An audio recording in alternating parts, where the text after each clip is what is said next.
YouTube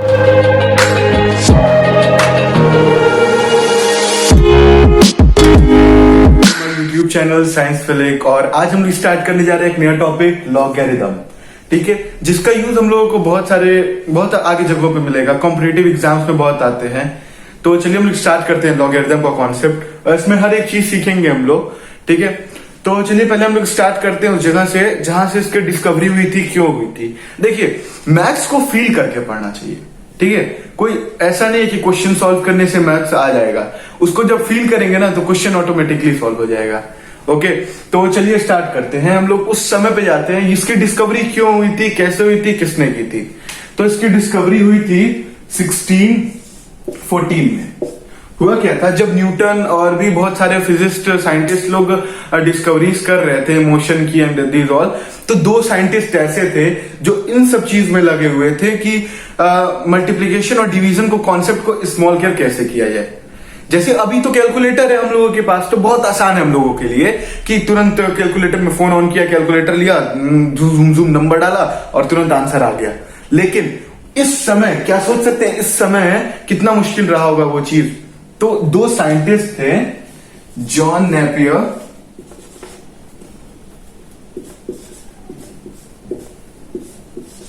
Napier and Jos Bargi.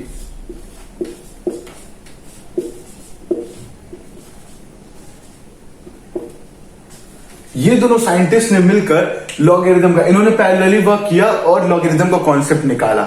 तो इन्होंने किया क्या कि ये लोग स्टार्ट किए थे, कॉन्सेप्ट लाए थे लॉगरिदम का, जिसमें ये लोगों ने बताया कि मल्टीप्लिकेशन और डिवीजन को शॉर्ट कर सकते हैं, और मल्टीप्लिकेशन को हम लोग एडिशन में कोई कर सकते हैं कन्वर्ट, और डिवीजन को भी सब्सट्रैक्शन में कर सकते हैं। सोचिए कितना माइंडेड रहे होंगे ये दोनों लोग जब इन्होंने ये डिस्कवरी की होगी।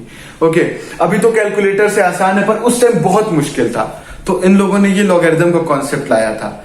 ओके, अब चलिए बात करते हैं कि इसके यूजेस कहाँ होते हैं।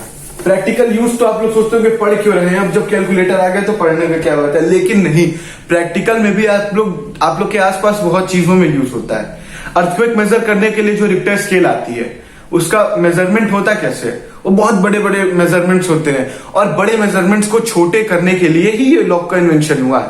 तो रिक्टर स्केल हम लोग लॉगरिदम की वजह से हम लोग आज उसको मेजर कर पाते हैं। अर्थक्वेक को मेजरमेंट रिक्टर स्केल से होता है, जिसका इसी की वजह से होता है, लॉग की वजह से। ठीक है, सेकेंडली आप लोग पढ़े होंगे पीएच, केमिस्ट्री में पीएच के बारे में पढ़ा होगा। जैसे अगर न्यूट्रल है तो क्या कहते हैं 7 pH होगा, लेकिन उसको हम लोग लॉग में लिखते हैं 10 to the power -7, plus ions या माइनस जो भी आयंस होते हैं, इसको भी लॉग से हम लोग कैलकुलेशन करते हैं। ठीक है, जो हम लोग साउंड सुनते हैं, ओके, डेसिबल जो होते हैं, तो उसको भी हम लोग किस में मेजरमेंट करते हैं, हम लोग लॉग से ही उसके बारे में भी पढ़ाई करते हैं। ठीक है, तो इसके यूज कम जगह नहीं है, यूजेस इसके बहुत जगहों पर है। ओके, तो चलिए हम लोग ने इसको फील तो कर लिया है, अब स्टार्ट करते हैं कि लॉग होता क्या है। उसको अभी भूल जाते हैं, चलिए एक और चीज पे हम लोग बात करते हैं जो एक्सपोनेंट एंड पावर पे बेस्ड है। उसको हम लोगों ने फर्स्ट लेक्चर में भी कवर किया है, उसको जाकर देख लीजिएगा। ठीक है, हम लोग जानते हैं कि बेस पे अगर कोई भी पावर है तो इसको नंबर देता है। ठीक है, सब कोई बहुत इजी, बहुत छोटी बात है। ठीक है, सबको पता होगा। जैसे कि 2 पे पावर 3 कितना होगा, 8 होगा। ठीक है, 3 पे पावर 2 कितना होगा, 9 होगा। 4 पे पावर 3 कितना होगा, 64 होगा। बहुत आसान कॉन्सेप्ट है, ये तो बच्चा भी जानता होगा यार। ठीक है, ये बहुत आसान कॉन्सेप्ट है।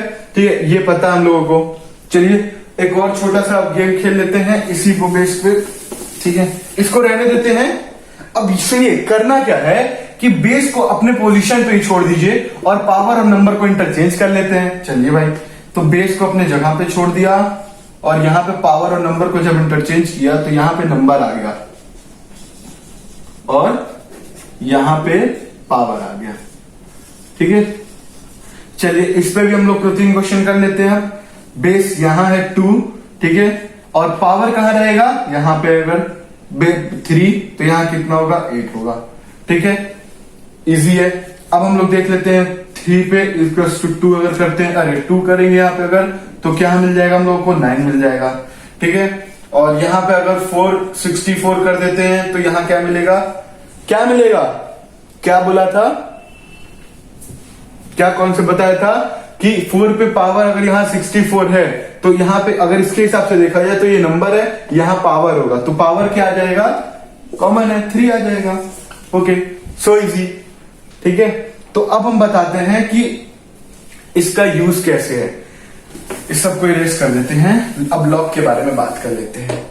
ये लिखा हुआ है, यहां लॉग लगा दीजिए, बस ये हो गया पूरा लॉग का कॉन्सेप्ट। देख लीजिए ध्यान से, यही होता है लॉग। ठीक है, लॉग बेस नंबर यहां रहता है, पावर यहां। ठीक है, अब इसको हम लोग देखते हैं अच्छे से, बस कुछ नहीं किया, बस इंटरचेंज कर दिया और लॉग लगा दिया। ठीक है, बन गया लॉग बेस। तो चलिए हम लोग लिख लेते हैं लॉग को शॉर्ट फॉर्म में, जैसे लॉग एक्स बेस ए, जिसमें इसको ए को हम लोग क्या कहते हैं, बेस कहते हैं। ओके, और एक्स को हम लोग मेन कहते हैं, मेन कहते हैं। ठीक है, अब इसको बोलने का तरीका क्या होगा, ये लिखा तो है लेकिन इसको बोलेंगे कैसे। अब इसको बोलने का तरीका ये होगा कि what power of A will give X, A पे क्या ऐसा पावर रखें कि एक्स मिल जाए। अब एग्जांपल देखिए, अगर यहां लिखा है लॉग बेस 5 दिया हुआ है और 125 लिखा हुआ है, तो यहां पे क्या है, what power of A, what power of 5 will give x, will give 125। तो 5 पे क्या पावर रखे कि 125 दे दे, वही होगा आंसर इसका, इसका 3 हो गया। तो इसको यही कहने का मतलब है what power of 5 will give 125, जो आएगा ये लॉग कॉन्सेप्ट है। बस बहुत इजी है, बस एक बार अच्छे से फील करके समझने की जरूरत है, बाकी लॉग बहुत आसान हो जाएगा अभी आप लोग के लिए। ठीक है, एक बात और, अभी हम लोगों ने जैसे लिखा था लॉग एक्स बेस ए, ठीक है, इसको पढ़ने का तरीका हर चीज का समझ गए थे, लेकिन कुछ लिमिटेशंस भी हैं लॉग के। अब हम लोग क्या जान लेते हैं कि लॉग, पहली बात, लॉग निगेटिव नंबर्स के लिए नहीं है। ठीक है, रियल नंबर्स के लिए, लेकिन निगेटिव नंबर्स के लिए नहीं है। लॉग निगेटिव नंबर्स पे एप्लीकेबल नहीं होता है, लेकिन उसका आंसर निगेटिव आ सकता है। नो, अनडाउटेबली आंसर निगेटिव आ सकता है। अभी हम लोग एग्जांपल्स लेंगे तो समझ में आएगा कि आंसर कैसे निगेटिव आ सकते हैं, लेकिन लॉग निगेटिव नंबर्स के लिए एप्लीकेबल नहीं है। और जो यहां x है, मेन है, ठीक है, x हमेशा 0 से बड़ा होना चाहिए। ठीक है, x हमेशा 0 से बड़ा होना चाहिए और a हमेशा 0 से बड़ा होना चाहिए। और a 0 से बड़ा होने के साथ साथ a कभी भी 1 नहीं होना चाहिए। a is not equal to 1। क्यों? क्योंकि a पे भाई कोई भी पावर लेंगे तो हमेशा 1 आएगा। ठीक है, 1 पे कोई भी पावर लेंगे तो 1 आएगा। अब एक एग्जांपल से समझ लेते हैं, जैसे ये क्या कहने का मतलब है, what power of a will give x, what power of a will give x। ठीक है, चलिए a की जगह 1 लेके देख लेते हैं, या 8 ले लेते हैं अगर लेना हो तो। ठीक है, कोई भी नंबर ले सकते हैं, देख लीजिए। अब यहां पे बोल रहा है what power of 1 will give 8। ऐसा कोई नंबर है, आप ही बताइए, सोच लीजिए, लिख दीजिए, कमेंट में डाल दीजिए, कोई भी अगर नंबर मिले तो हमको ही बताइए कि कोई भी ऐसा पावर हो 1 का जो 8 दे दे। भाई 1 पे कोई भी पावर रखेंगे हमेशा 1 आएगा, 1 पावर 8 रख लेंगे 1 आएगा, 1 पावर 10 रख लेंगे, 1000 रख लेंगे, करोड़ रख लेंगे, हमेशा 1 ही आने वाला है। ठीक है, 8 कभी आएगा ही नहीं, तो इसीलिए यहाँ पे 1 रखना गलत है। मतलब गलत नहीं है, मतलब ये लॉ का लिमिटेशन कह सकते हैं कि यहाँ पे 1 नहीं रख सकते हम लोग।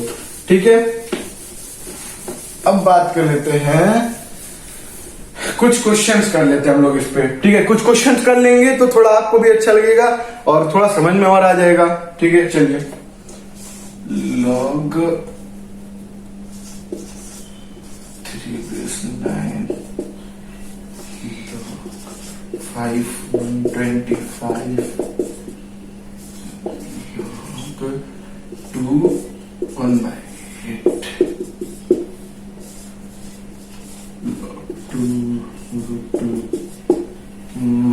और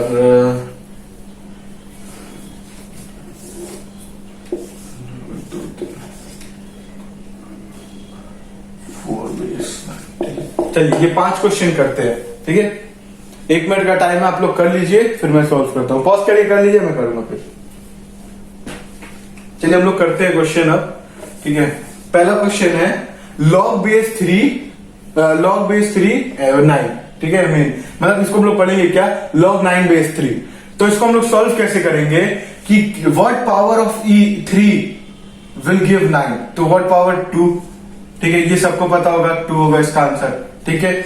यहां पे बोल रहा है what power of 5 will give 125। इस तरह बोल के समझेंगे ना तो बहुत इजी हो जाएगा, ऐसे देखेंगे समझ नहीं आएगा, लेकिन अगर बोल के करेंगे तो कॉन्सेप्ट बहुत आपको आसान लगेगा। खुद ही देखिए what power of 5 will give 125, ठीक है, तो इजी है, क्या देगा ऐसा 3 देगा, 5 इंटू 5 25, 25 इंटू 5 125, ठीक है। अब देखते हैं लॉग 1/8 बेस 2।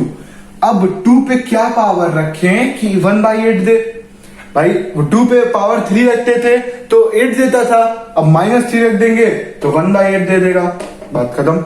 बहुत आसान है, इसको देखिए, ठीक है। अभी तो बहुत छोटी छोटी चीजें। अब देखिए यहां पे है log √2 बेस 2, ठीक है, तो √2 को पता हम लोग 1/2 भी लिख सकते हैं, ठीक है, यहां 1/2 भी लिख सकते हैं हम लोग, ठीक है, अगर बेस करेगा। और ये आगे इसको हम लोग नहीं करते हैं क्योंकि ये प्रॉपर्टी बेस्ड क्वेश्चन हो गया है, ठीक है, तो अभी हम लोग देखेंगे इस क्वेश्चन को आगे। ओके, पहले इसको देख लेते हैं। What power of 4 will give 1, 4 पे क्या पावर रखे कि 1 आ जाए। आप लोग को एक चीज पता होगा कि किसी भी नंबर पे पावर 0 रखने पे 1 आता है, किसी भी नंबर पे पावर 0 रखने से 1 आता है, तो इसका आंसर क्या होगा, 4 पे पावर 0 रख देंगे तो 1 आ जाएगा, ठीक है। ये थे कुछ इजी क्वेश्चन हम लोग के। अब हम लोग आगे बढ़ते हैं कुछ कॉन्सेप्ट की तरफ। चलिए अब हम लोग समझ लेते हैं एक और छोटा सा डिफरेंस है, ठीक है। अगर log x बेस a पे पावर n और log x बेस a पे पावर n ऐसे लिखा हो तो इन दोनों का मतलब क्या होगा, ठीक है।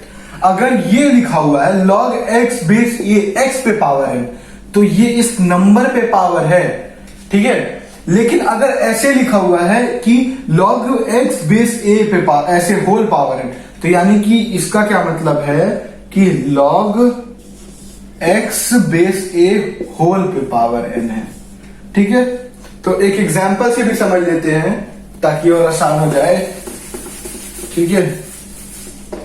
उसको समझने से पहले एक चीज जान लेते हैं हम लोग कि अगर कहीं पे लिखा हुआ है log 5 बेस 5, ठीक है, इसका मतलब क्या होगा, हमेशा 1 हो जाएगा, ठीक है। कॉमन सेंस है, 5 पे क्या पावर रखे कि 5 आ जाए, 1 आ जाएगा, ठीक है। तो इस तरह से ये होगा। और अगर यहां पे 25 है, अगर मान लेते हैं, ठीक है, अगर यहां 25 है तो इसको हम लोग क्या लिख सकते हैं, 25 को लिख सकते हैं 5 पावर 2, ठीक है, और 5 बेस 5 पावर 2 है। तो इसको लॉग की एक बात याद रखिएगा कि ये 2 अगर पावर यहां पे है तो ये आगे आ सकता है, ठीक है, ये के यहां आ जाएगा, ठीक है, 2 यहां आ गया, ठीक है, और क्या बचा, log 5 बेस 5 बचा, जिसकी वैल्यू ऑटोमेटिक 1 हो जाती है। तो आंसर टोटल क्या बचेगा, 2 बचेगा, ठीक है। अब एक और चीज जान लेते हैं इसी बेसिस पे कि अगर log 25 और ये 5 लिखा हो तब क्या करेंगे। अब ये ऐसा हो सकता है ना कि log 5 स्क्वायर और 5 ऐसे होगा, तो ये 2 कहां जाएगा। अब इस 2 को अगर लिखना होगा तो हम लिख लेंगे 1/2 log 5 बेस 5, ठीक है, log 5 बेस 5 1 हो गया और आंसर आ गया 1/2, ठीक है। तो अगर यहां पे पावर 25 पे अगर ये मेन में है और उस पे पावर है तो डायरेक्ट आगे आ जाएगा, और अगर बेस में पावर है तो वो 1 करके आ जाएगा, ठीक है। ये छोटी सी बात याद रखिएगा। और अब हम लोग उस कॉन्सेप्ट पे आते हैं अपने, ठीक है।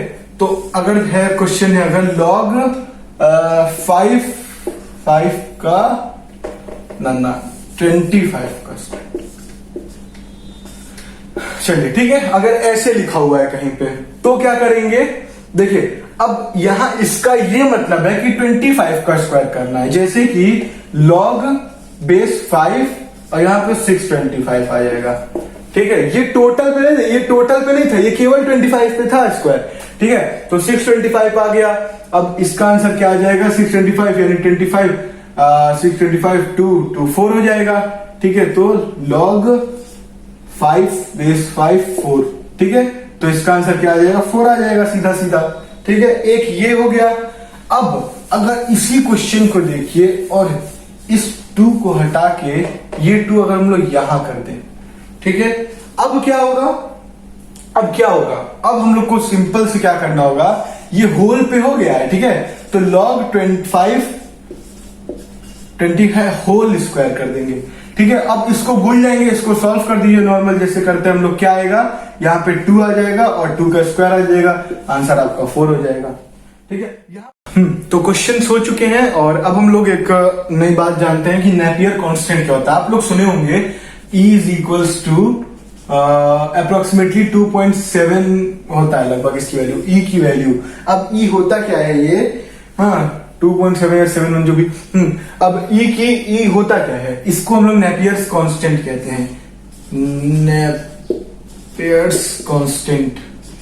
जैसे आप लोग पढ़ते होंगे थीटा कह रहा हूं सॉरी, पाई पढ़ते होंगे 22/7, उसी तरह से ये भी एक कांस्टेंट है, नेपियर्स कांस्टेंट, जिसकी वैल्यू अप्रोक्सीमेटली 2.71 होती है, ठीक है। अब ये इनके जो अभी मैंने पहले आप लोग डिस्कस किया था कि ये कहां से आया था, नेपियर्स कांस्टेंट क्यों कहते हैं, क्योंकि ये साइंटिस्ट जो थे जॉन नेपियर उन्होंने डिस्कवर किया था, ठीक है। तो ये आता कहां से 2.71, ई की वैल्यू आती है, आप ऐसे करते जाइए 1/1 प्लस करेंगे, अगर प्लस करते जाएंगे, एक बार 1/1 किए, फिर 1/1 इंटू 2 किए, फिर plus 1/1 into 2 into 3 plus 1/1 into 2 into 3 into 4, ये करते जाएंगे तो एट लास्ट आपको मिलेगा यही अप्रोक्सीमेटली 2.71 कुछ मिलेगा, ठीक है। इसी तरह इसकी वैल्यू आती है, ये जानना जरूरी था, जान लीजिए, अच्छी चीज है बस, ठीक है। तो ये नेपियर्स कांस्टेंट हो गया और इसको हम लोग ई से डिनोट करते हैं और इसकी वैल्यू ये आती है और ऐसे आती है, ठीक है। अब हम लोग बात कर लेते हैं कि अगर लॉग अगर कहीं पे केवल log x लिखा हुआ है, ठीक है, अगर log x केवल कहीं लिखा है तो इसको हम लोग क्या मानेंगे, इसको मानेंगे क्या, अगर हम लोग एल्जेब्रा में इसको पढ़ लें, कैलकुलस में भी पढ़ेंगे, एल्जेब्रा में अगर इसको हम लोग पढ़ रहे हैं और अगर कहीं पे ऐसे दिया हुआ है log x, तो हम लोग बेस हमेशा 10 मान लेंगे, ठीक है, बेस हमेशा 10 मान लेंगे। कहीं भी दिया हो कि वो log x दिया हो ना, तो बेस हमेशा 10 मान लेंगे। लेकिन यही अगर कैलकुलस में हो, जो हम लोग 12th में पढ़ेंगे, कैलकुलस में अगर log x लिखा हुआ है कहीं, तो हम लोग इसको क्या मानेंगे, log बेस ex, ठीक है, ई यहां पे लग जाएगा कैलकुलस में, और एल्जेब्रा में हम लोग हमेशा बेस 10 मानेंगे, ओके।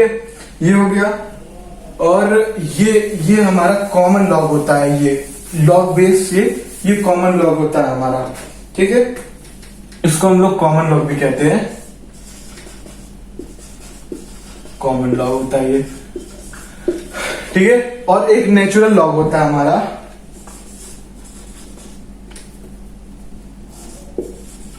नेचुरल लॉग, जिसको हम लोग ln x कहते हैं, ln x, जो कि होता है log e होता है, ये लगभग log e है, जो भी जैसे ये log है, नेचुरल लॉग हम लोग ln x लिखे हैं, log e बेस x, इसको हम लोग ln x भी कहते हैं या नेचुरल लॉग भी कहते हैं, ठीक है। तो आज की क्लास के लिए इतना काफी है, हम लोग कुछ क्वेश्चंस देख लेते हैं, ठीक है, आप लोग प्रैक्टिस करिएगा कुछ क्वेश्चंस और इसके आंसर आप लोग खुद निकालिएगा। log बेस 10 0.01 log 2√2, फिर आ गया log बेस 2 0.0625। चलिए ये 3 क्वेश्चंस हैं, ठीक है, प्रैक्टिस करिएगा आप लोग को पता है ना कि अगर यहाँ पे अगर पावर में आता है तो वो आगे आ जाएगा, और बेस अगर सेम होगा, बेस और मेन हमेशा सेम करेंगे तो डायरेक्ट 1 हो जाएगा, ओके। तो इस तीनों क्वेश्चन को प्रैक्टिस करिएगा। अब एक छोटी सी बात बता देता हूँ, हिंट दे देता हूँ, अगर ये इतना ऐसे लिखा हुआ है तो हम लोग इसको लिख सकते हैं ना 625/40, ठीक है, इसको इस तरह करके प्रैक्टिस करिएगा इसको भी, ठीक है, तो आंसर आप लोग का आ जाएगा आसानी से। तो आज के लिए इतना काफी था, और नेक्स्ट लेक्चर में हम लोग डील करेंगे इसकी प्रॉपर्टीज से, लॉ की प्रॉपर्टीज क्या होती हैं, और अच्छे अच्छे क्वेश्चंस लेके आएंगे, ठीक है, मेन इसका प्रॉपर्टी है, उसी पे हम लोग डिस्कशन स्टार्ट करेंगे। तो ओके, थैंक यू। मिलते हैं नेक्स्ट लेक्चर में, बाय बाय।